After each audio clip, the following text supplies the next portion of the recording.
Estamos de vuelta en Acontecer Nacional, nos acompaña Carlos Castillero Virsi. Estamos hablando de contratos de trabajo, horas extras, relaciones laborales.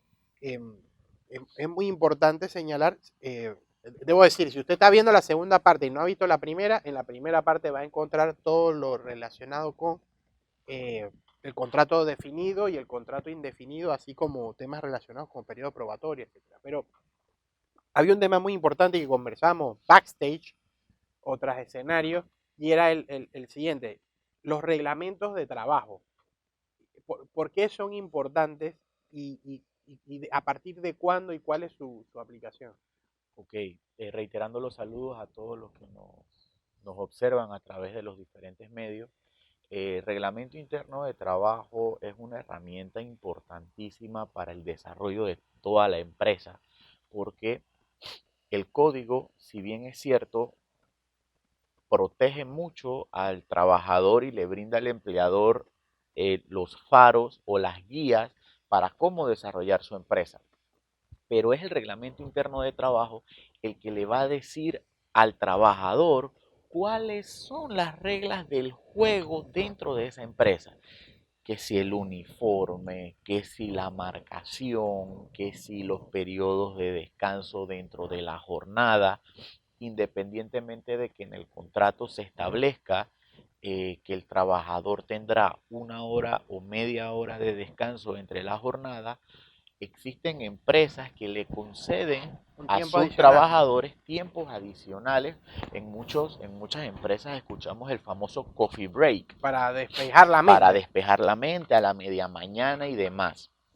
Entonces, el reglamento interno también fija las diferentes faltas que puede cometer el trabajador y que serían sancionadas, que una vez acumulada cierta cantidad de faltas se constituye Causa en una disciplinaria. causal de despido disciplinaria.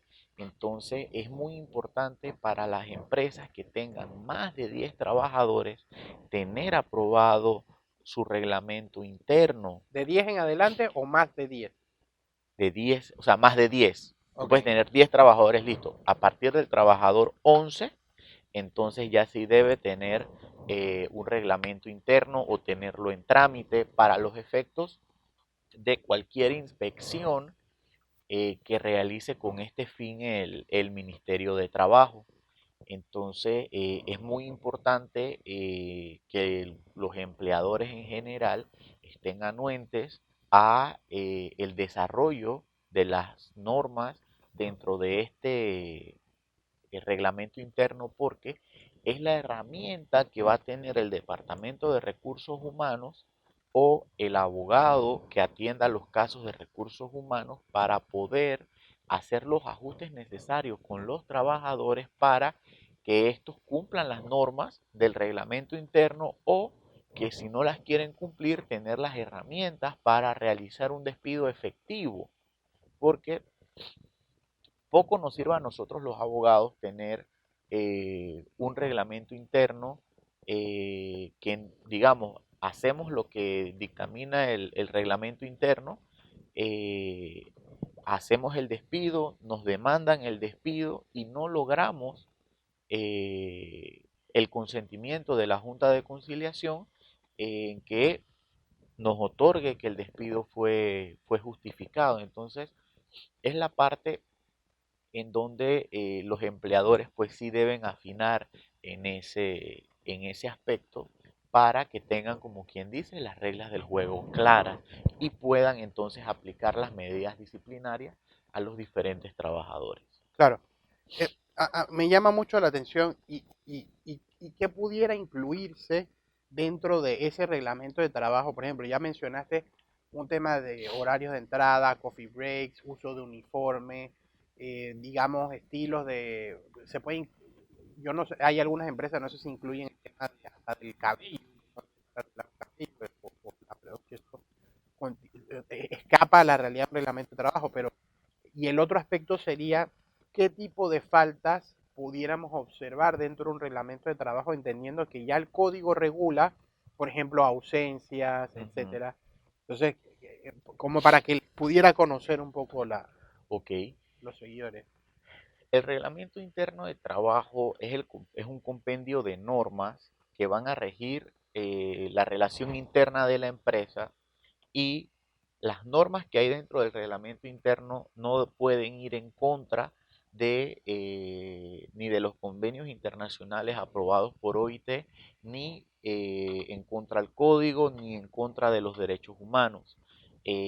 Ya se ha avanzado mucho en esta materia, ya que, por ejemplo, uno no puede limitar a una persona a X o Y tipo de peinado, pero sí se puede limitar, digamos, el teñir el color del cabello de X forma. Yo no puedo teñirme el cabello de X forma acusando o utilizando de excusa a un aspecto cultural, pero sí puedo utilizar un peinado con, con una excusa de que es por temas de cultural o de tradición familiar. Claro, o sea que de repente si yo el día de mañana quiero llegar al empleo con el cabello, la mitad pintado de azul y la otra mitad pintado de naranja, estaría riñendo con una norma que pudiera estar establecida en el Código de Trabajo. Entendiendo En el en el reglamento reglamento, interno. entendiendo que no tengo ningún arraigo cultural desde el punto de vista de no Étnico, pertenezco correcto. a una etnia o algo por el estilo. Distinto es si, por ejemplo, los afro que tienen sus peinados, que tienen sus tradiciones, Así es. sus peinados, eso ya es totalmente distinto. Obviamente eso es una, una actividad cultural legítima y aceptada, ¿no? Es correcto. Es totalmente correcto en ese sentido. Esa es una de las cosas que se pueden limitar o regular en el reglamento interno. También la vestimenta, el uniforme, las distintas flexibilidades dentro del uso del uniforme, los cortes de cabello. Vemos mucho esto en las empresas bancarias o las que están ligadas a la banca. Vemos que siempre llevan un rasgo de cierta formalidad en la presentación de la persona como tal. Eso me lleva a otra pregunta, porque eso es lo interesante del derecho del trabajo. Hablas, por ejemplo, del reglamento de trabajo uniformes. ¿Quién debe proveer esos uniformes? O zapatos, botas. Por ejemplo, porque no es lo mismo si yo voy a trabajar en una industria donde de pronto con metales o una planta de procesamiento y necesito una bota de seguridad o un casco, a que de repente voy a trabajar en un banco y entonces la vestimenta es totalmente distinta. Pero hasta dónde, quién provee qué y hasta dónde, ¿no? O sea, Ok, ¿cuáles son esas responsabilidades? ok. La primera provisión de vestimenta la debe aportar el empleador. Okay. Siempre que lo exija como un código o como una. Si nos vamos a una planta de distribución donde se aplican las diferentes normas internacionales de seguridad, sabemos que los que estén dentro de la bodega deben utilizar bota, chaleco y casco. Okay. Entonces, la primera provisión de bota, chaleco y casco la debe dar el empleador, Okay. y se establece un rango de qué tiempo de duración aceptable tienen los implementos que se les está entregando. Okay. Entonces, si el implemento dura más allá del periodo de duración, el empleador, digamos, una vez al año da chaleco, bota y casco, por poner un ejemplo. Uh-huh. Entonces, si los implementos a un trabajador le duran un año y vuelven a dar implementos la empresa, eso corre por parte del empleador. Pero si durante la ejecución del trabajo se me rasga el chaleco, se me daña la bota, ya se presume que yo como trabajador fui el que la dañó. Entonces me hacen un cargo por la compra de esos implementos, porque sin esos implementos no voy a poder seguir ejecutando el trabajo, Okay. porque se pone en riesgo la seguridad del trabajador. Entiendo. Entonces, partimos de la base entonces que el empleador tiene que proveer todos esos materiales por un tiempo, la durabilidad Con del. una durabilidad considerable. Volviendo al tema de los reglamentos, estos reglamentos, en su momento de elaborarlos, deben ser los trabajadores deben ser considerados Sí, al momento de su elaboración. ¿Cómo se desarrolla esa participación? ok.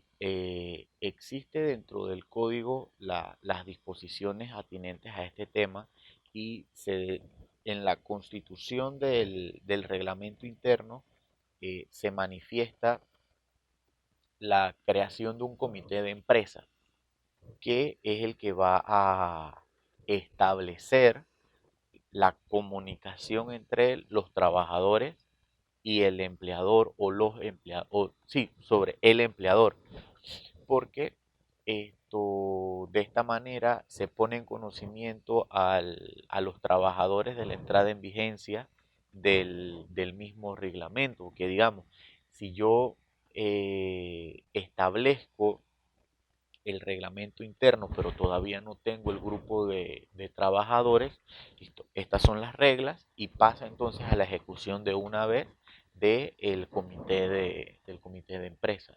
Entiendo.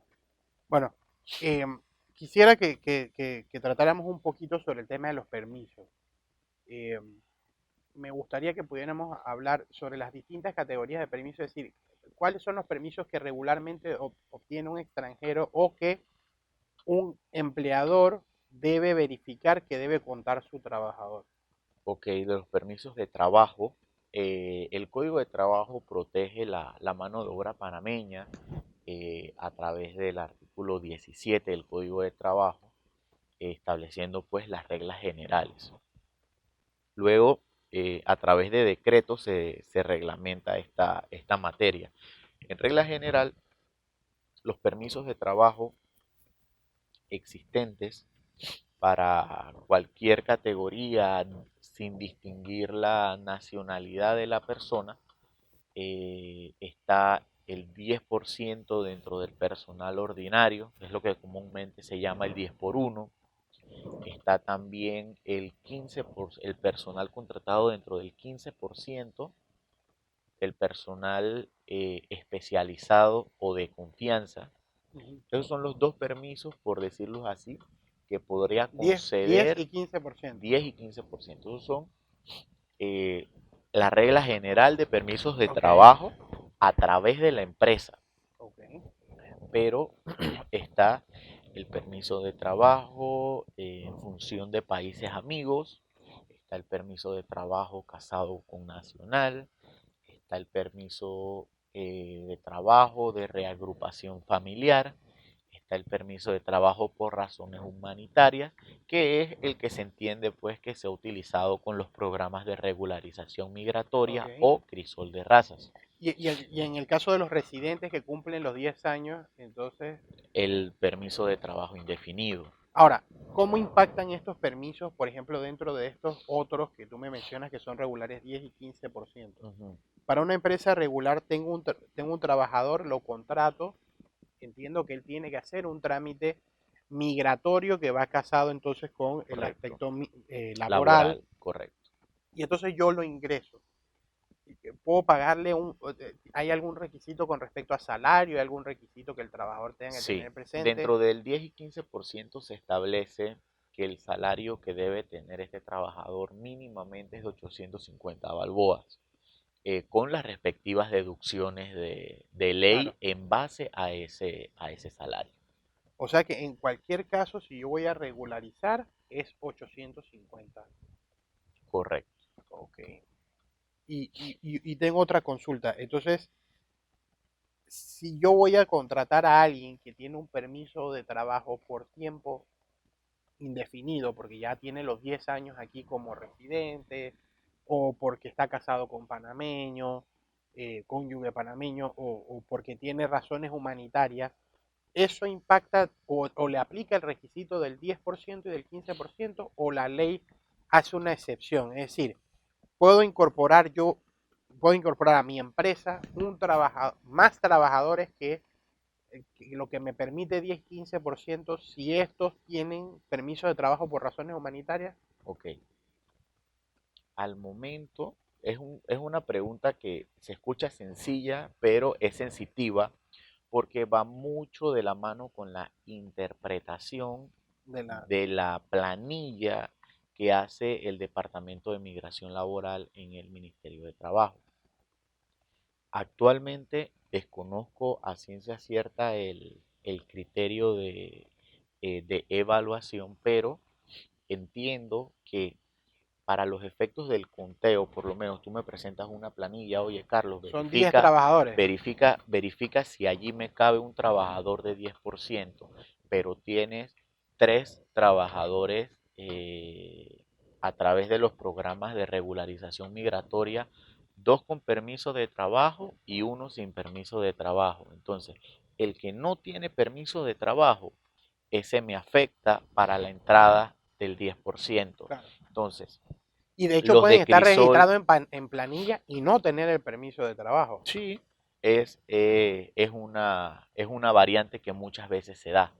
Entonces, es un tema que sí es algo delicado tratar, porque sí hay categorías que excluyen del conteo para el 10%.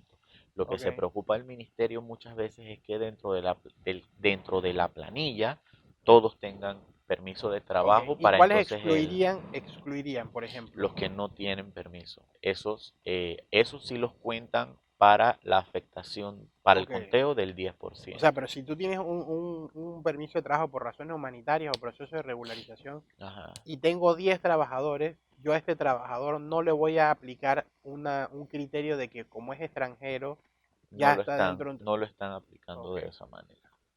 O sea, no está afectando la planilla No. como tal. O sea que ahorita mismo tú puedes tener una empresa con 10 trabajadores de crisol de raza Y no afecta.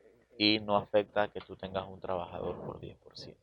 Ok. Es Bueno, el criterio, de hecho sería es, el 100% extranjero más un 10%.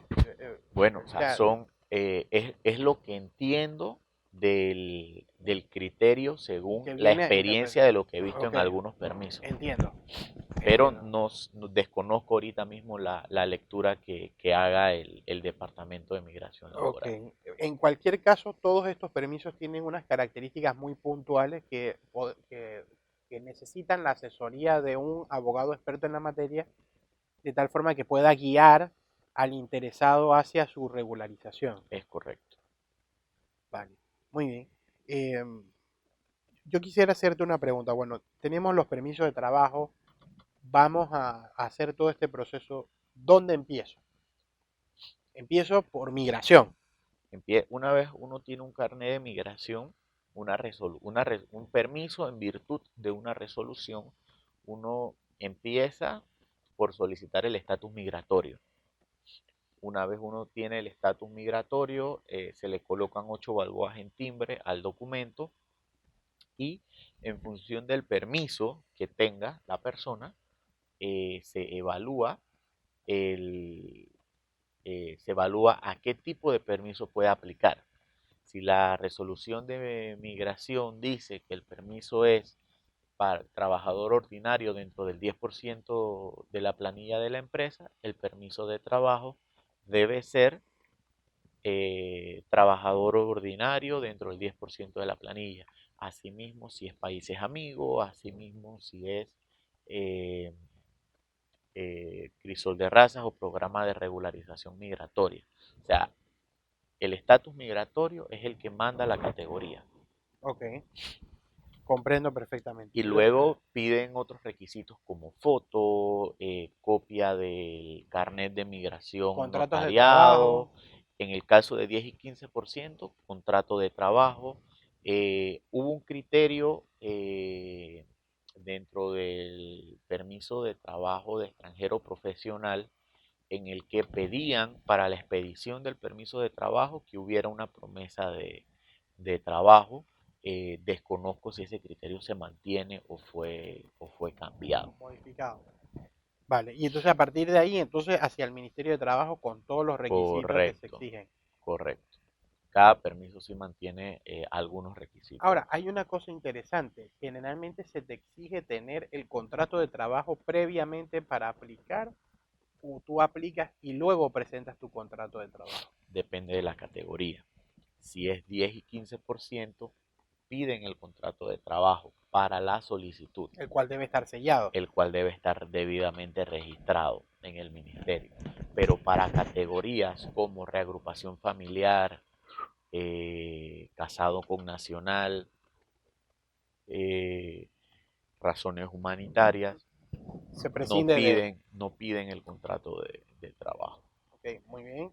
Bueno, vamos a ir a una segunda pausa para entrar entonces con el tercer bloque. Recuerden a todos nuestros seguidores que pueden seguir las redes sociales que aparecen en el cintillo que está en pantalla, en la parte de abajo.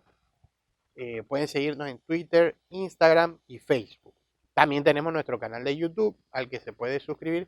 Ya Javier me estaba haciendo seña de que no se me olvidara mencionar que en nuestro canal de YouTube pueden encontrar todos los videos de Acontecer Nacional y también de todos los reportajes que se han preparado por el equipo periodístico.